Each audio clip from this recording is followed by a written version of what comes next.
everybody, what's up? This is Elena for Counter Currents, and you'll notice that my partner's voice is gone. He has a gig tonight. Petey's not here, but luckily I got a lot of backup here. First off, I have the host of tonight's show at Arlington Draft House, Jared Stern. Hey, hey. And I also have the feature of the show tonight at Arlington Draft House, Steve Wrigley. I'm pretty sure that's me. Yeah, pretty sure. And our headliner, the most amazing Rhys Darby. Shots. Hello. Hello. So I don't think I've ever seen a show at Arlington that has gotten a standing ovation. Oh, really? Today. Yeah, and I'm here pretty much every Saturday. And Wow. your show was packed out, and there were people standing up at the end. Oh, that's so cool. So, how are you touring this right now, or what? No, this is just like this is just a one-off. You know, I love Arlington. I've been here a few times. This is a great venue for me. I love this big stage. I love this venue, and I'm kind of like, oh, geez, did you hear that? The coronavirus is causing. Sorry, listeners, that sounded like doors. Yeah, there was some sort of earthquake happening there, but we're fine. Yeah. So yeah, I kind of, for me, rather than go to places that necessarily are resonant with what you responding to what you're saying, for me it's about venues, because I feel like people all over the world are pretty much the same. Humans, right. And I do very universal material. So for me it comes down to the space. Okay. And I love spaces, and this Draft House, Cinema and Draft House here in Arlington is a great space. Steve, would you agree? No, but you're free to have your opinions, right? It's fine. It's good. It's sometimes with the sound of the laughs, it can be a little funky. It's a real fun room to perform in. It is. I've been making jokes every night about how they decided to furnish the entire place with office chairs. Yes, and how you have people like rocking while. It's pretty funny. Yeah. Anything weird or odd like that just makes me happier. The fact that this place, the seating is office chairs on rollers is just so great. You love that people can roll around as they laugh. Absolutely. What was your line from last night? It's a choice. Oh, they shouldn't be rolling. When they say rolling in the aisles, they don't mean on like. Honestly, wheelie chairs. Jared and I laughed at that. Because we great. Rolling in the aisles. I mean, fuck, it's brilliant. I got a full backstage comics laugh. Yeah. I know you got nothing from the audience, but honestly, back here, man, we were like, he finally got one.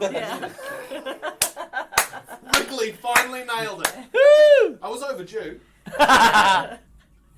So what do you when you're looking for a space? What are, other than office chairs that people can roll around in, what are things you look for when you're looking to perform in a venue?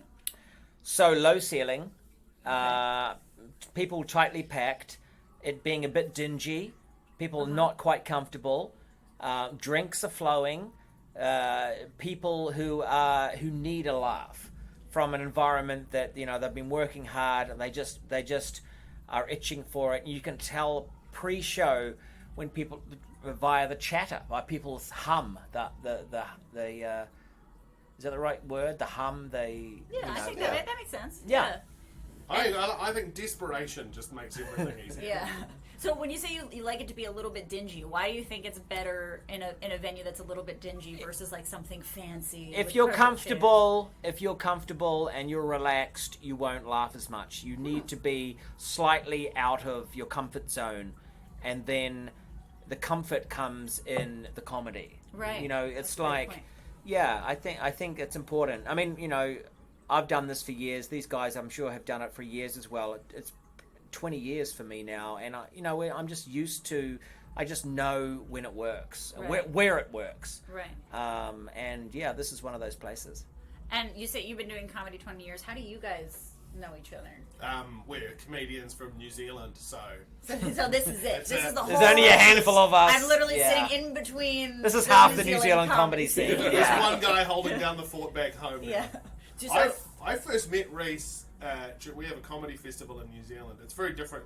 Like here in America, a comedy festival is like one venue with 25 comedians all on and just like one show type deal. In New Zealand, we have a comedy festival where you do an entire week's long season, and there's about 100 comics all doing their own solo hour shows, and each venue has like 3 shows a night, and they churn people through. And I first met Rhys when he did his show. It was the one, I can't remember what it was called, Rhys, but the poster was you.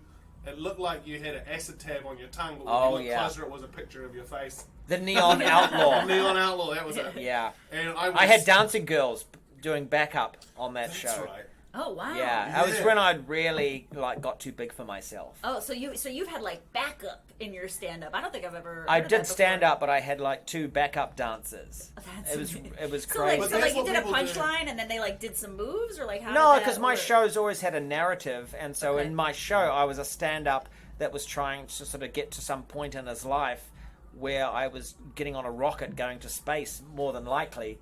I mean, and I probably had these girls. I have no idea. At the comedy festival in New Zealand, it's like when people go to do their hour shows, some people just go and do an hour of their best stand-up, but a lot of people, it's also like a license to do something really creative and weird, and so, people do everything from, shows where they might sort of be telling a narrative stand-up story that finishes with dancing girls, or they might have some whole scenario going on with PowerPoint, or they... Wait, I was the only guy that had dancing. Oh, now was he's getting yeah. very defensive about the Don't dancing. just That's throw right. it out there I'm so sorry. like a lot of people were doing it. Yeah. I was the only one that did it, and I did it once, and I'm it was thinking wrong of- to do it. No, you're right. And especially in this day and age, by the way, if I did do it again, that'd be boys or girls. That'd I'm be all thinking of trans. the- That Oh, would not okay. be. I'm not.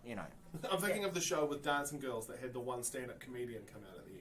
Which was Oh yes, it was their show. I That took I your was thing and I flipped it around. love it. Oh. Sorry, I take that back. So there was another comedian using dancing girls. No, But I don't know. So what is the New Zealand stand-up scene like? Like when you are just a starting amateur comic, are there mics? Is there like one mic? Is there a lot? What's the... It's actually What's the really vibe? good because we have a kind of burgeoning scene now. Now, Steve and I have been in the game for a long time, but if you were to go back to New Zealand now, any American comics or anyone visiting to see what the scene is like, it's really cool because there's only a few clubs, there's only a few places doing it, but people are turning up, and it's kind of in that burgeoning age where maybe the States was, maybe in the 80s, that feel where stand-up is like the new rock and roll. Yeah. That feels like where we're at in New Zealand now. That's awesome. So it's really, really cool. When Yeah. Rhys says there's a few clubs, there's one. One proper club, but there are other venues. There's like little venues and pop-up shows in there. Yeah, We have one- sure. Which, like, talking about places, dingy places being good, it used to be a porno theatre. Oh, wow. Yeah. Our Okay. one big club, the The classic, the classic used to be a porn theatre. Sure. And most of these, this is all in Auckland where Yeah, everything... yeah. That one is, Okay. yeah. Okay.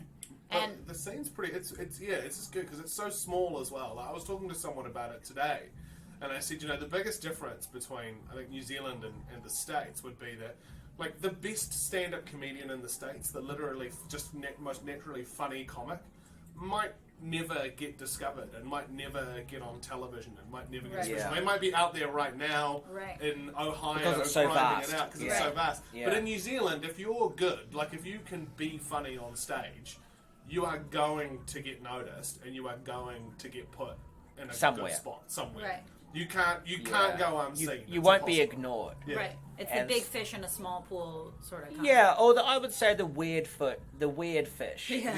in the oblong pool. Yeah. Yeah. Okay. And so, you start doing comedy in New Zealand. Do you find, like you just said, you think people everywhere are the same, but did you find that there were sort of culture shock from a comedic standpoint or you too, when you get on stage here, are there certain jokes that kill it in New Zealand and here people don't get, or certain jokes that kill here that people in New Zealand are like, isn't working for me, or like even Yeah. with your tone or something like that, is it different? I think it's easier here because, like, literally either me or Rhys, like tonight, like I just walk out and go hello, and they Yeah. laugh. People are entranced by an accent. Yeah, Yes, and they're that's into a it. very Yeah, US it's a thing. difficult one because it's easy for us because we are foreigners and we are different, and so people are interested Right. automatically. But that happens, no matter which country you're in, and we've experienced that by traveling to other countries and by proxy in New Zealand when foreigners come to our country. Automatically, we're interested in hearing Right. them, whether it be, an American accent or anything else. And so there is that advantage, but you have to talk about things that are relevant. Right. You know, and so for me, you know, it's not relevant for me to talk about American politics or anything like that because Right. I'm not from here. So I Right. talk about things that are relevant to the human condition, Right. which is being awkward, being of in course. situations that are Right. bizarre, and I put a real weird tangent on things because that's who I am, and I'm not normal. I don't know how well you know me, but I'm very bizarre, and so, but people like that about me, so they expect that, and Right. I love movement and sound effects and things, so I put a weird place in, but I think that travels across the board. Now, Steve, speaking for him, you know, he's married to an American, so there's a really cool position there where he can cross into both worlds. And Steve? Yeah, one of the things that I reckon is different for us is that we're massively influenced by the alternative comedy scene that sprung up in London during the late 80s and early 90s. And what our style of stand-up is more conversive with the crowd, whereas I think American stand-up traditionally is more performative. Right. And so for us it's like we go out there and we try to talk to the crowd, whereas I think the traditional American method is to deliver your jokes at the crowd.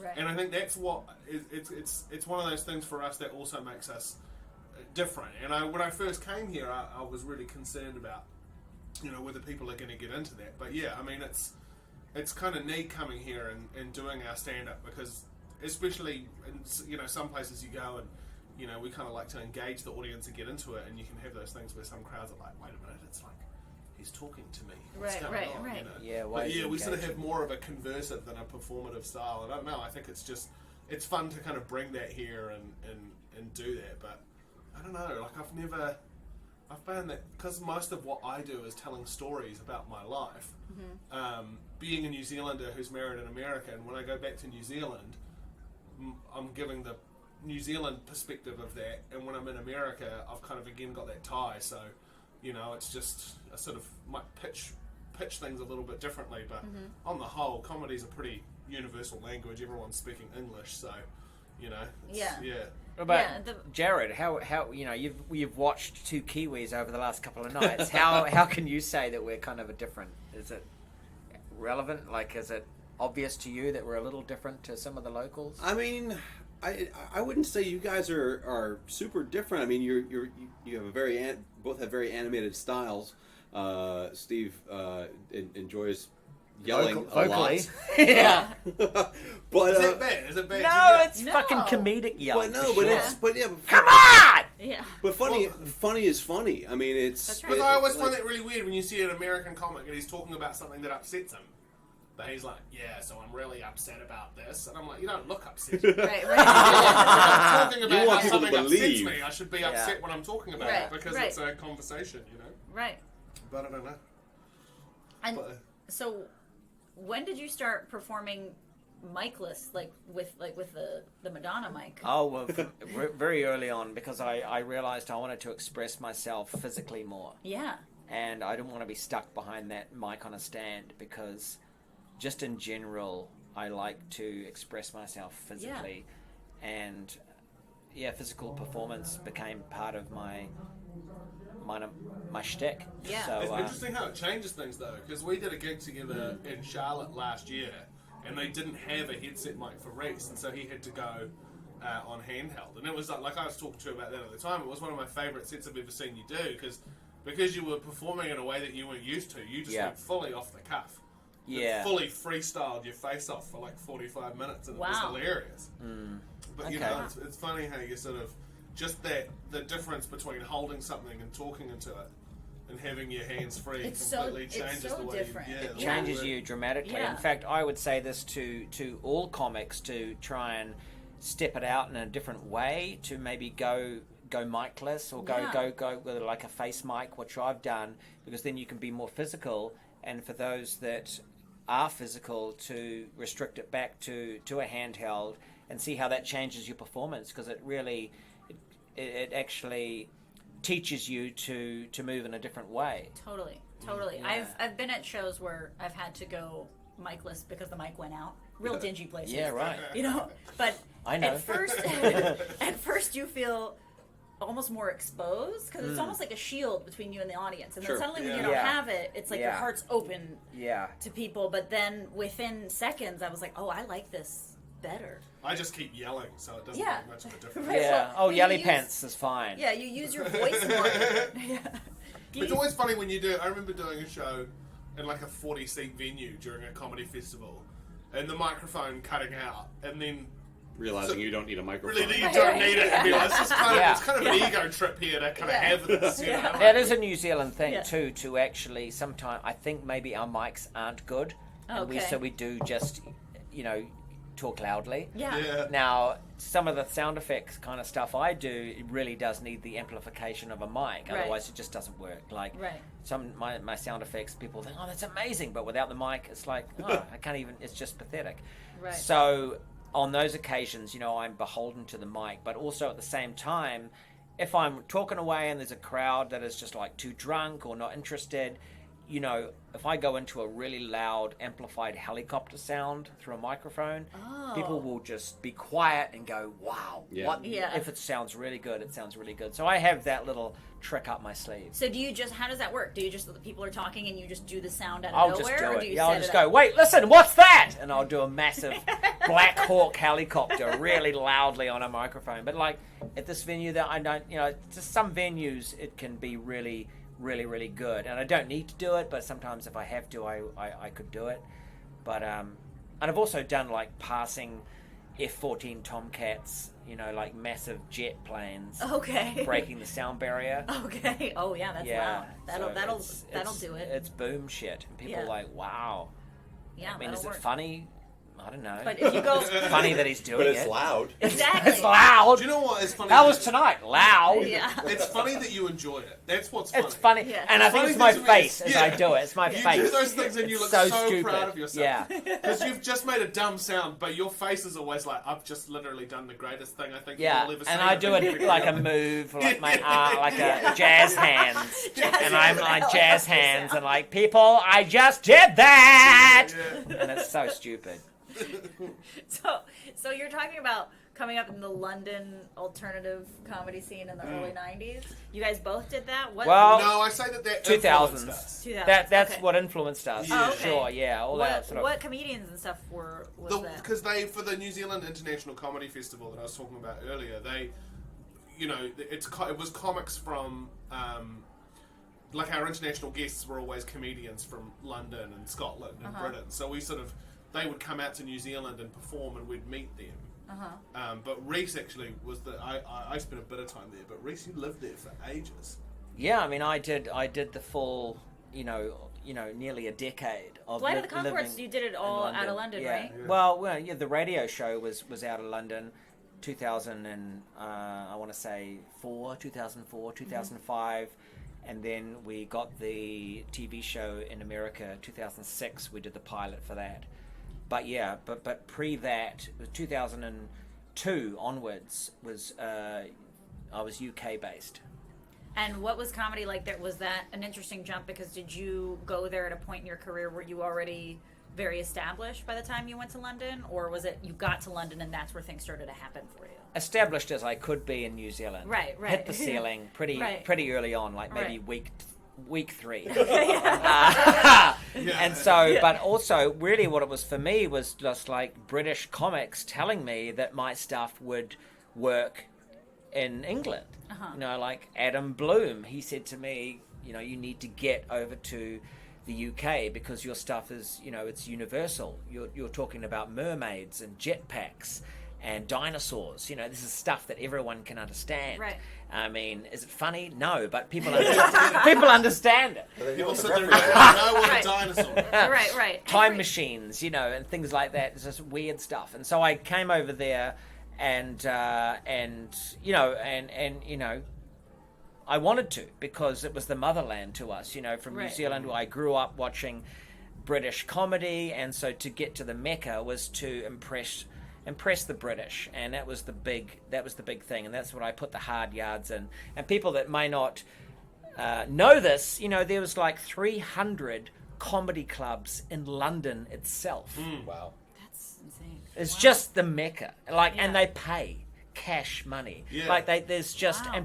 and they're full. Like people go to comedy. Like, you know, the British Isles, the weather is shit. You know, Yeah. and there's a lot Yeah. of depression, and people. That's why they're the best at comedy, because they make each other laugh and they get through life that way. And I love them, and I wanted to be part of it, and I needed to prove myself that I was one of these chaps, and so it took a lot, and I kind of almost got there, and I got enough kind of kudos from doing what I was doing. I was different.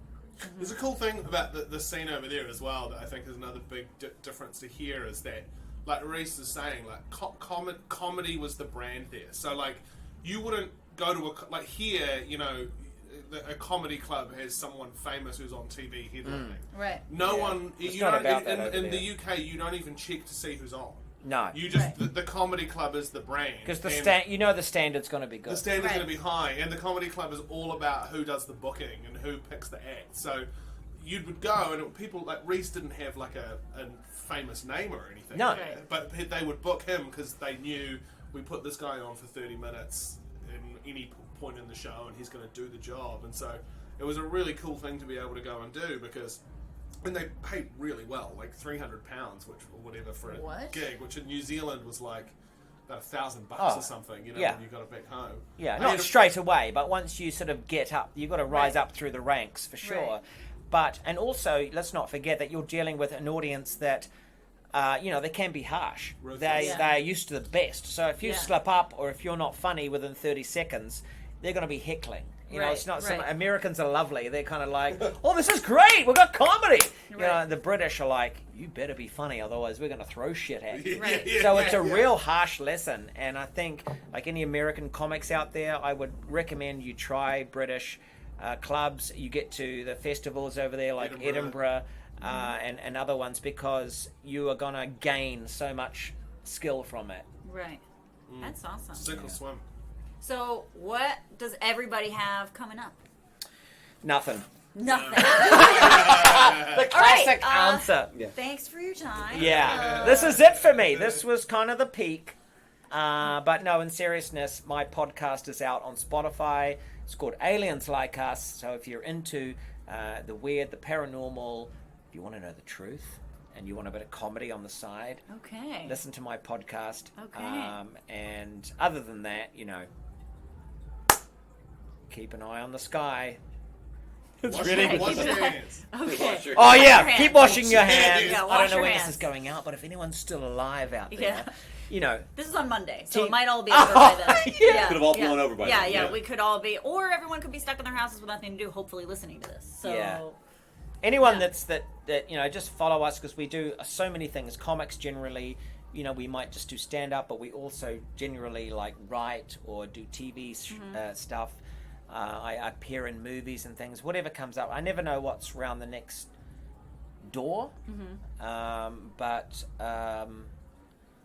And I just have so many like secret projects that I can't talk about. So it's kind of like I have to wait till they're officially released. You know what it's like in Hollywood. yeah, Yeah. everything must be a secret. What about you, Steve? What do you have coming up? Well, I'm heading back over to New Zealand to do the comedy festival there, but yeah, I'm just sort of trying to. Actually, I've took a couple of years off of doing stand up to just sort of raise my son out in Western New York with my wife, so I'm getting back into it. So, you know, if you book comedy and you want someone who's almost as funny as Rhys, give us a buzz. Yeah. He's the The world's accent greatest. goes a long way. Right. Yeah. Second tier. Yeah, that's right. Because let's be honest, you can't afford me. So you're looking at Steve Steve. or Jared. Jared, I'll what about do you? Rhys's set. Okay, I know there it you pretty go. well, so I can go out and Who just- can't do it? That's right. What about you, Jared? What do you have coming up? I got a couple things coming up locally. I'm going to be at the Comedy Zone in Harrisburg later this month. Go to jaredstern.com. You can find out up where I'll be. Also, I've got an album out on iTunes and Apple Music, Jared Stern or Current Resident. Okay. So check that out. Okay. Awesome. Cool. And I would tell you what's coming up at Arlington Draft House, but my phone's in my jacket across the room, and these guys have a show to get to. So check out arlingtondrafthouse.com, and you'll find out all the cool shows that we have coming up. They're usually on the weekends, 7 and 9 on Fridays, 7, 9:30 on the weekend, on Saturdays, and then DC Draft House, same time, same places. And thanks for listening. Bye, everybody. Thanks.